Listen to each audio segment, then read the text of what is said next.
82세 할머니가 호텔 로비에서 쫓겨났습니다. 초청장요? 종이로 출력해 오신 거예요? 돌아가세요. 직원의 싸늘한 말 한마디에 사람들은 그녀를 무시했죠. 하지만 몇 분 뒤 연회장 문이 열리자 모두가 얼어붙었습니다. 지금부터 40년을 숨죽인 전설의 반격이 시작됩니다. 그 전에 구독과 좋아요로 이 아름다운 목소리에 힘을 더해주세요. 서울 강남의 한 특급 호텔. 로비엔 향기 좋은 디퓨저 냄새가 은은했고 대리석 바닥 위를 구두굽 소리가 가볍게 울렸습니다. 반듯한 제복을 입은 직원들 사이로 낡은 브라운 모직 코트를 입은 한 할머니가 조심스레 들어섰습니다. 저기 혹시 오늘 저녁 팬클럽 초청 행사요. 82의 백영미 여사는 작게 말하며 손가방을 더듬어 초청장을 꺼냈습니다. 하지만 데스크 여직원은 한눈에 표정을 굳혔습니다. 어르신, 행사 초청객은 저쪽 VIP 라운지 전용 입구로 가셔야 합니다. 여긴 일반 손님 출입구예요. 아, 예, 제가 실은 명단에 있을 건데. 성함이요? 네, 백영미요. 배미경 아니 백영미. 호텔 직원은 키보드를 두드리다 고개를 저었습니다. 없으시네요. 초청장도 이건 종이 출력이시네요.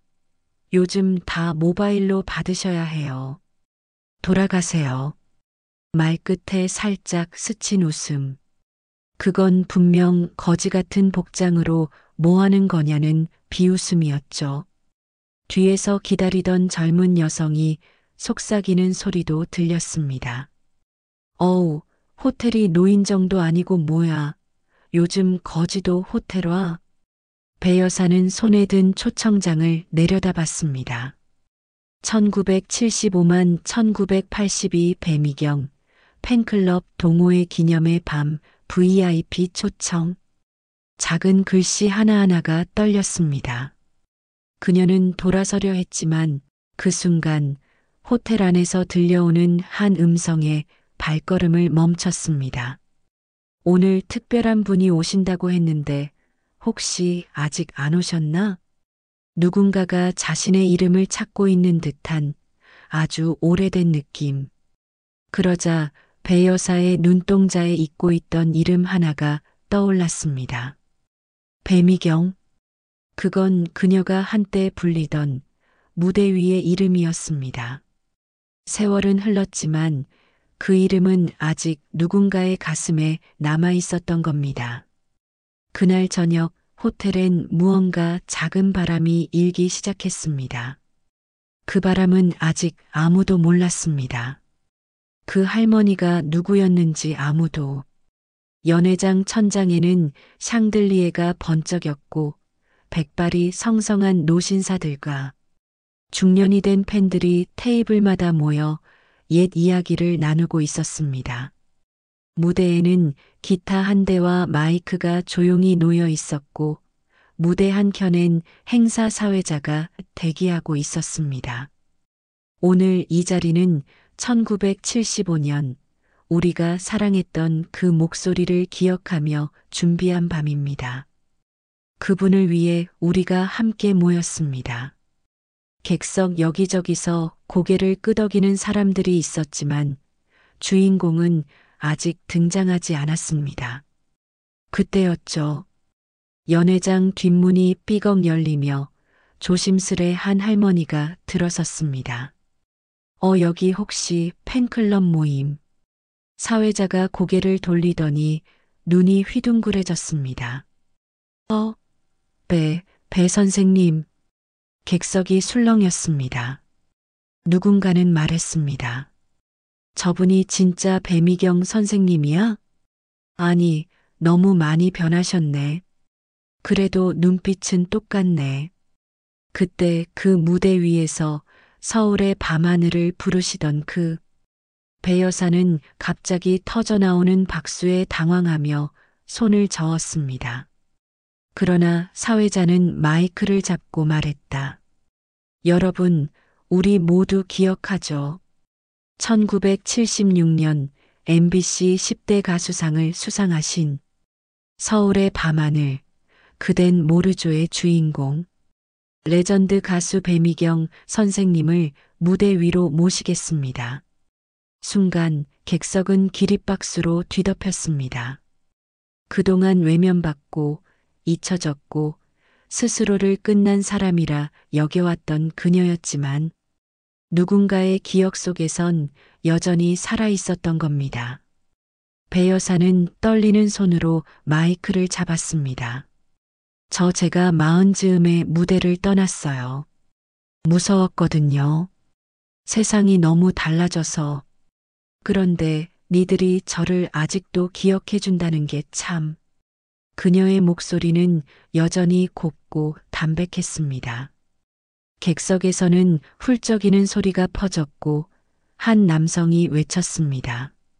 선생님, 서울의 밤하늘 한 소절만 안 될까요? 그녀는 고개를 숙인 채 잠시 숨을 고르고 마이크를 입가로 가져갔습니다.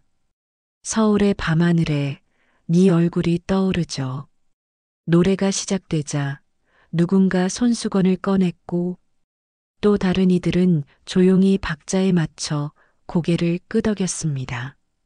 그리고 로비에서 그녀를 비웃던 직원, VIP 테이블에 앉아있던 그 여자가 멀찌감치서 그 모습을 보고 있었습니다. 입을 다문 채 한마디도 하지 못하고요. 그 순간 사람들은 깨달았습니다. 시간은 사람을 늙게 하지만 목소리는 추억을 늙게 하지 않는다는 걸요. 무대를 내려온 배경미 여사, 손에 마이크를 쥔 채 숨을 돌리는 그 모습은 어딘가 여전히 무대 위에 있는 사람처럼 고고했습니다. 선생님, 진짜 감동이었습니다. 전 고등학교 때 그댄 모르죠. 테이프 늘어지게 들었어요. 전 부모님이 싸우실 때마다 선생님 노래 들으면 마음이 진정됐거든요. 연회장 안엔 그렇게 오랜 시간 품고 있던 고백들이 터져나오기 시작했습니다. 누구도 그녀를 낡은 외투를 입은 노인이라 부르지 않았습니다. 이 자리에선 모두가 그녀를 선생님이라 불렀습니다. 그 모습을 멀리서 지켜보던 호텔 프런트 직원 서지수. 그녀는 급히 연회장 구석으로 들어왔습니다. 속삭이는 듯 매니저에게 말했습니다. 죄송하지만 저분 오늘 초청 명단에 없던데요? 그냥 들어오신 거면. 그 말을 들은 매니저는 조용히 고개를 저었습니다. 지수 씨, 그분 오늘 이 행사의 주인공이에요. 초청장을 인쇄해 오신 거고요. 네. 그럼 아까 로비에서 지수는 얼굴이 사색이 됐습니다. 뒤늦게 알아버린 자신의 무례함, 무지, 그리고 그 모든 순간이 누군가의 자존심을 얼마나 짓밟았는지를. 그녀는 머리를 조아리며 다가갔습니다. 하라니 선생님, 제가 아까 정말 죄송합니다. 몰라 뵀어요.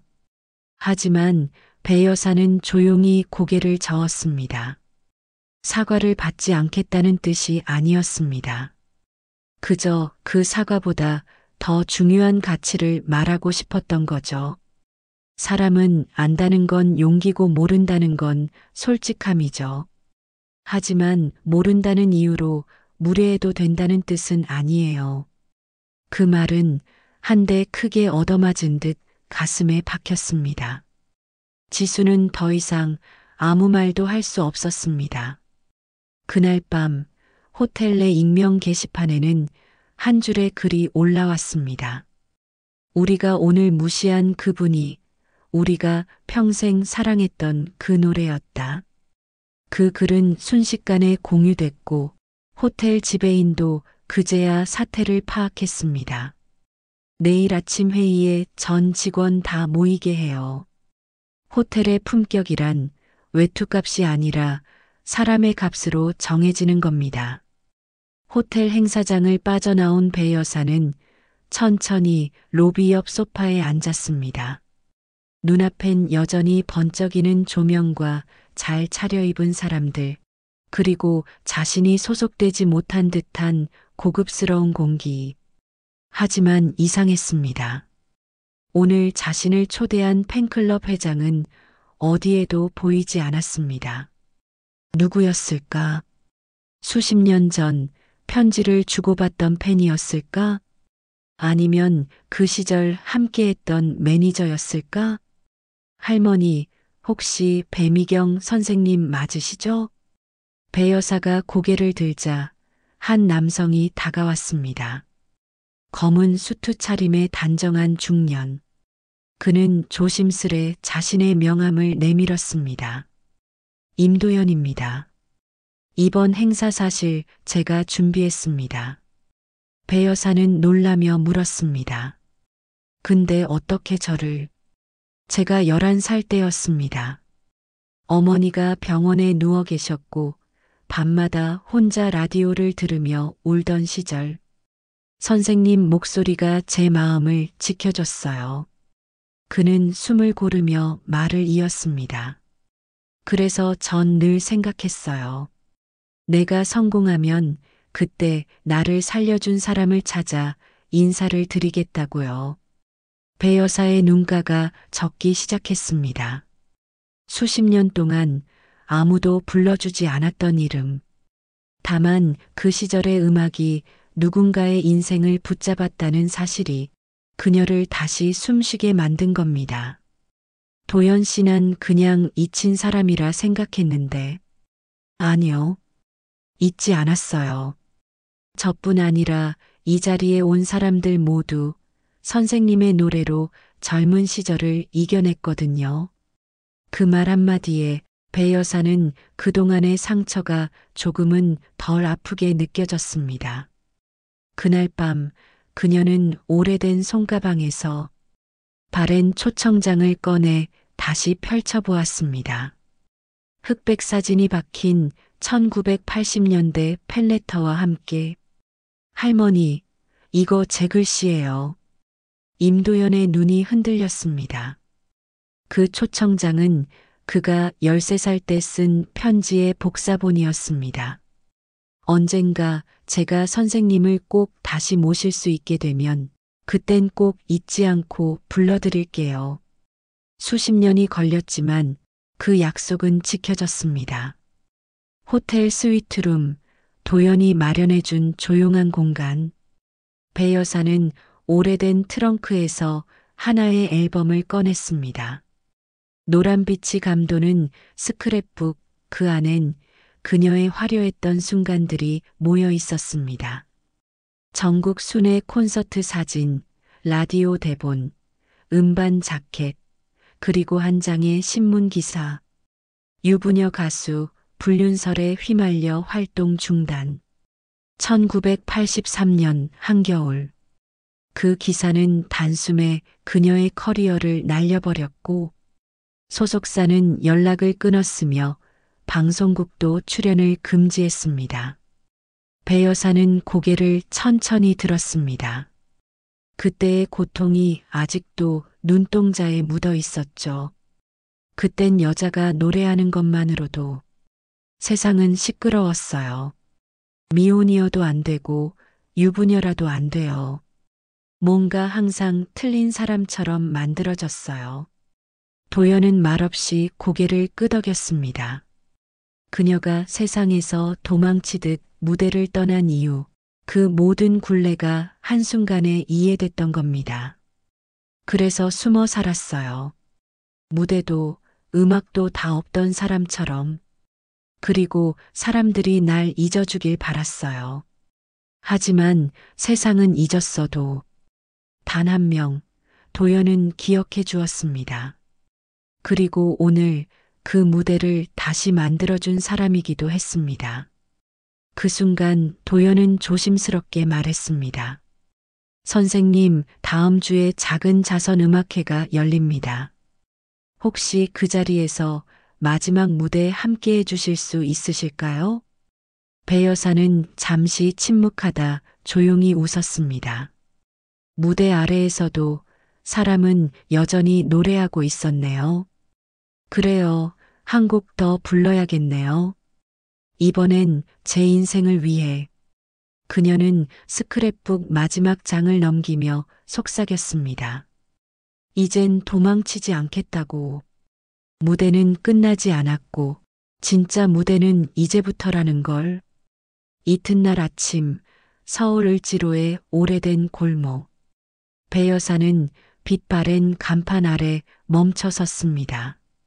정의 의상실 무대 의상 전문. 문을 열자 종소리가 댕그렁 울렸고 안에서 반가운 목소리가 들렸습니다. 어머, 언니. 아니, 정말 배미경 언니 맞아요. 허리가 굽은 채 재봉틀을 돌리던 정희 씨는 반가움에 눈물을 흘렸습니다. 무려 30년이 넘도록 연락 한 번 없었던 친구였지만 그녀의 눈엔 여전히 그 시절 무대 위에 언니가 남아 있었습니다. 언니, 이 옷 아직도 남아 있어요. 그때 서울의 밤하늘 무대 입으셨던 그 원피스. 옷걸이에서 꺼내든 은은한 진주색 드레스. 배 여사는 그것을 조심스레 어루만지며 말했다. 정희야, 나 이번엔 도망치지 않으려고. 그날 오후 배 여사는 오래전 함께 호흡 맞췄던 반주자 김석호를 찾아갔습니다. 이제는 작은 음악학원 원장이 된 그는 그녀를 보자마자 피아노 앞에 앉았습니다. 아직도 키는 어마이너였죠? 건반 위로 흐르는 선율. 그녀의 목소리는 서툴게 그러나 단단하게 그 뒤를 따라갔습니다. 내가 잊은 그 밤을 너는 아직 안 잊었더라. 목소리가 흔들렸고 한두 번 박자를 놓쳤지만 석호는 말했습니다. 언니, 이건 음정이 아니라 진심이에요. 우리가 원하는 무대는 딱 그거면 충분해요. 리허설을 마치고 돌아가는 길, 배 여사는 호텔 앞을 다시 지났습니다. 로비엔 여전히 화려한 조명, 바쁜 발걸음들. 그 가운데 전날 그녀를 무시하던 직원 서지수가 로비 청소를 하고 있었습니다. 지수는 그녀를 보고 고개를 들지 못했습니다. 배 여사는 천천히 다가가 말했습니다. 사람 목소리는 옷보다 더 많은 걸 말해요. 다음엔 들으려고 해봐요. 그 말 한마디에 지수의 눈가가 붉어졌습니다. 그리고 서울시청 광장. 다음날 예정된 자선음악회는 70년대 전설의 복귀 무대라는 소문과 함께 빠르게 퍼졌습니다. 온라인에선 그 할머니가 레전드였다? 는 말이 쏟아졌고 행사 주최 측도 갑작스럽게 취재진과 방송 중계를 준비하기 시작했습니다. 배 여사는 다시 무대를 준비했습니다. 떨리는 손끝을 다독이며 마음 깊은 곳에서 잊고 있던 자신을 꺼내들었습니다. 서울시청 광장. 그날 저녁 예상보다 수십 배 많은 인파가 몰려들었습니다.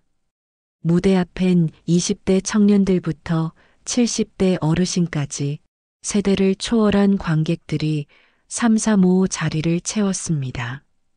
자선음악회답게 화려한 무대는 없었지만 그 자리엔 기다림이 있었습니다.